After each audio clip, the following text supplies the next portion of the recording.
Some fascinating announcements here at the Snapdragon Summit, and I have with me a very special guest who's going to demystify a lot of those cool announcements for us. Ziad, thanks so much for joining us on Tech Today. Thank you for having me. Very excited to talk about all the great tech we have. Ziad, fantastic keynote. Thank you. Congratulations. Thanks much.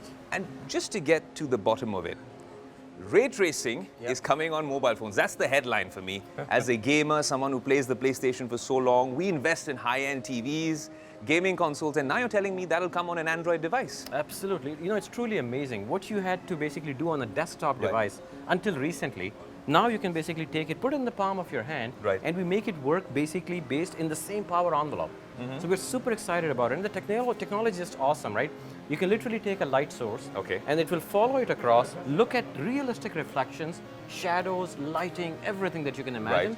And again in the same power envelope, and that's the true smarts of Snapdragon. You know, no marketing here, because I genuinely find it fascinating that you can do this on several Android devices. Is this something that we can expect even, maybe not in a premium flagship, in the mid-range, Snapdragon chipsets as well? It's definitely a key technology that is, at this point in time, we're dedicating it to the very highest devices. But you know, we always do this. We start on the very high end, and of course, as time goes by, we are able to bring those technologies lower and lower into Snapdragon 700, 600, 400. Correct. This is something that we'll absolutely look at doing, but it will definitely go into, for example, our Snapdragon, Windows on Snapdragon-like products, right? So we're going to be able to scale it all the way across. So we're very excited about it. We'll have multiple OEMs launch with it at the launch time frame. So we're already seeing demos. I don't know if you had a chance yesterday to see some of them. The effects are amazing. Absolutely, Ziad. You know, what I'm trying to understand is, from a technology perspective, how, and you have to explain this to all the tech geeks watching, how did you make ray tracing possible on mobile devices? And you can be as geeky as possible because the audience will appreciate it. So in the beginning, I think the key point always is going to be, Adreno is a technology that we have developed internally for a very long time. And the key advantage is, if you pick up any device and you compare us with it, our performance per watt, as in how much performance we can do for a given amount of battery, is best in class.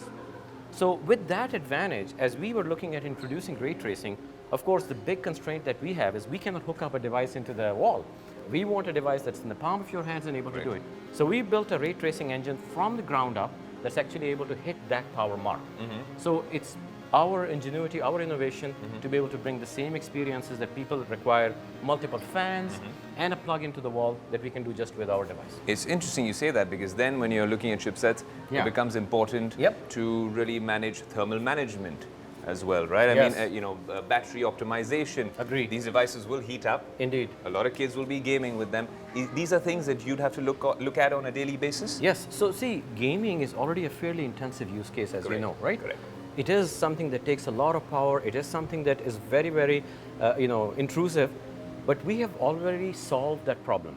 So what we used to do in the past is we would limit it to a certain sustained performance. What we have started doing the last couple of years is we give our OEMs the option. You can actually make the graphics performance go even higher, and you configure it based on the materials, based on the thermal solution that you use within your handset. So we allow them to be able to scale up, and that's how you've seen some of the gaming mobile phones that have come out using that idea. Now, with that in mind, we've already solved that problem, and now we've added a ray tracing engine, which is actually a lot more power efficient than what anybody has built. And that's why we think that the problem is already solved, does not introduce an additional problem. And that's why, if you notice in the keynote, we said, in the same 5-watt envelope, we can now do ray tracing with tens of billions of intersections. So amazing technology, I feel. Amazing indeed. When we're talking about some of these things, a lot of people who are tech enthusiasts seem to obsess over Geekbench scores, essentially benchmarking. Now, I want to understand what your view is on it, because from a general perspective, if you look at it, Ziad, most cases, not the gamers, but 90, maybe 95% of the people would be happy if they're buying even a mid-range mobile device, and it doesn't really matter. We obsess over it, even then when it comes to marketing and stuff like that at keynotes. How much of your job profile really focuses on benchmarking? Are we very serious about it over here? So I drive all the technology for Snapdragon products. My key focus is not benchmarks. My key focus is to be able to get the best-in-class experience on the device. And what I mean by that is that when you take that picture from your mobile phone, it should give you the best lighting. It should have the best image quality. And that's why if you take it and look at something like DxOMark, that people also use to assess the quality of DSLR-like devices, you will see we are always number one over there, right? That's what I want to do. I want you to have the best gaming experience. Why? Because like I showed in the keynote, some people will start fairly high. After one run, the performance comes down. That's true. Not really very usable for gaming-like purposes, right? Similarly, AI performance, we introduced 4-bit integer. Correct. What is the purpose of that? The purpose is now where you could take this much capability, compute capability, and maybe run one AI model, I can now shrink that down to 4-bit and maybe run 8 AI models with the same amount of compute, right? It's about that experience. And I think that's what we're singularly focused on. I think benchmarking and speeds and feeds is not as important, honestly. Interesting you say that. Another thing that I have seen really hog up the headlines over the past couple of years, the last couple of weeks haven't been good for one interpretation of the metaverse, because it's one company's way of looking at it. But for Snapdragon, Qualcomm, you have XR. Yes. Now, when we talk about that sort of an ecosystem, for our viewers, how is it going to shape up? Because this is a key element here. You guys will be providing or enabling the metaverse with some of your technologies. Indeed. I think, see, what we are doing and what my job is, I'm building all the constituent technologies today for metaverse. And what are those technologies, right? You should be able to render and create a realistic image of the world around you that you are envisioning. Correct. And now with AI, what I'm able to do is actually I'm able to create that world for you based on what you like. I'm able to do, for example, right, you might have avatars in metaverse. Correct. Which means, let's say your avatar is standing on my left. Correct. I want the sound to be coming from there. We just introduced spatial audio. Allows you to be able to do exactly that, right? So, and then if you want to be able to place, let's say, a virtual object, a Pokemon or somebody over here. Correct. You got to be able to detect the plane. Plane detection is an AI problem. Absolutely. To be able to interact with the world where you're wearing augmented reality glasses, we launched the AR2, you want to be able to then, interact with the world with your hands through your field of view, which means you need pristine hand tracking. It's an AI challenge. So we are building all the constituent technologies from rendering pipeline to foveated rendering on the graphics side, to AI processing, to audio, to AI generation of content, everything to make the metaverse a real thing. Now, what shape it takes or what form it takes, we'll of course watch and see, but we are going to enable pretty much the whole gamut of technologies to make it work.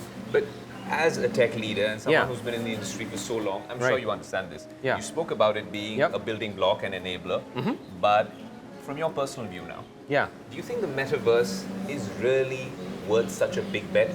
All of big tech seems to be investing in the metaverse. You guys are bullish on really enabling the metaverse, but do you think it's a safe bet? I believe it's a very good bet. I'll explain to you my reasoning for it. Sure. I think the world gets to a point where you have a digital twin. And I'd argue that you have multiple digital twins already. Right. In the social networks, right? There is a presence for you in multiple different networks, I'm sure. It basically could be a metaverse that's very social in nature. It could be a metaverse that's for entertainment. It could be a metaverse that's for medical purposes. Correct. So I think the number of different instantiations of metaverse that we can see for many different applications make it a reality one way or another, in my opinion. You mentioned spatial audio. Now, Apple has one way of looking at that sort of sound. And then, of course, Sony as well with their noise-cancelling headphones. We've seen so many TWS earbuds in the past couple of years, especially since the pandemic. I want to understand, what is your take and view on spatial audio? How is it different from any other product in the markets here? Spatial audio, there are many different variants of it, right? Some people do what's very static, which means that essentially you are able to do this almost like you're placing sound sources in your field of view, and sound comes from that space. But what happens when you move your head? Well, suddenly everything changed around you. So what we are doing, of course, is dynamic spatial audio, which means that even if you move your head, we are able to track your head position, and based on that, change the audio profile around you. And then the other key advantage is, if you basically use a smartphone that has Qualcomm technology, along with earbuds that have Qualcomm technology, then the special sauce that we have, even the way we enable Bluetooth, means for a far better experience on Qualcomm devices than you will find elsewhere. So we think we're building fundamentally differentiated experience on these devices. Another question that I have to ask you is because you do look at the AI studio, right, and so much is happening in the world of ML and artificial intelligence. Indeed. But there's this big debate back home, which is essentially the fact that now smartphone companies are using way too much AI, especially when we talk about the selfie camera. Photos, portraits, videos as well, over-enhancing these images, over-smoothing them. I see. I saw a couple of demos that you guys are working on, and every tech company that ends up using them has different interpretations of it. What is your take on how it should be, considering diverse skin tones and all of that? Right. I think some people are purists when it comes to imaging. There are other people who want the most vivid colors, even though those colors might be a little bit different from reality even to some extent. What we do is we give a whole gamut to our OEMs, and some OEMs prefer, move in one direction or the other direction, and we allow them to be able to tweak it based on their users. Right. Right, because they might have, let's say some of the brands are very focused on younger group. Now for them, selfies are absolutely critical. There might be another group that's basically more senior perhaps among their consumers, and they want a different sort of thing. So we allow our base to be able to configure exactly what they want. To your other point, AI-based things can have a bias within them sometimes.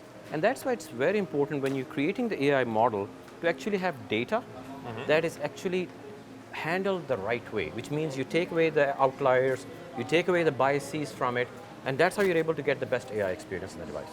That's how we can get the best AI experience. More importantly, these transparent conversations with tech leaders like you on Tech Today is exactly how we hope we can build on the technology of tomorrow. Thanks so much, Ziad, for joining us on Tech Today, or shall I say, aloha. Aloha and mahalo is what we should say.